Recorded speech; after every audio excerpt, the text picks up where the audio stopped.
भाई कौन कहिबे एबे गैस रो संकट देखिବାକୁ मिलिछि। सरकार कहउचंती गैस उपलब्ध अछि, जनसाधारण किंतु हैरान होउचंती। तो ए विषय कौन कहिबे आपण? सरकार तो कहते ग्यास अच्छी कि घरे लोक पाँच कि दोकानी तो पाऊना कमर्शियल गैस टी जोगे दी भल होता कहीं से छोट गैस तक बाहर ब्लाक रे बिकुंट दोकानी हैरान होती तेणु कमर्शियल गैस टी जोगे भल हम। कमर्शियल गैस तो टोटाली मिलूनी कोईला फोइला जाड़ी रोषे करुचु माने होटेल रे जलखिया दुकान रे। सरकार जायकि कहउचंती एटा लोकंक सरकार, किंतु जनसाधारण हैरान हेबेनी। जनसाधारण सुविधा पाउचंती। अछंती किछिटा सरकार को बदनाम करिया पे ए सब कथावार्ता करूचंती। तो कोन से कथा कोन सरकार जहा कहउचंती कोन सत? नहीं घरे लोक पाँच टाइम रे बुकिंग कले आसी गैस पहुँचुची।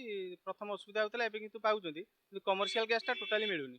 कमर्शियल गैस टा न दबा जाए ये सब असुविधा सब लगी रहिबो। आज्ञा आमे जनसाधारण ही प्रतिक्रिया नेइथिलु। जनसाधारण कहउचंती जाहा कि समय समय ठीक समय रे आमे गैस पाई पारु नाहु। किंतु सरकार कहउचंती अछि गैस एजेंसी वाला कोन किछि लुचेई दउचंती कि गैस किछि चोरी को होउछि कि गैस? गैस चोरी कथा तो कही हबनी किंतु बुकिंग जो 25 दिन करदेला तेणु टिके टाइम लगुची हुए तो कहीं गैस किंतु बुकिंग करियार 2-3 दिन भितर आसी मिलूची।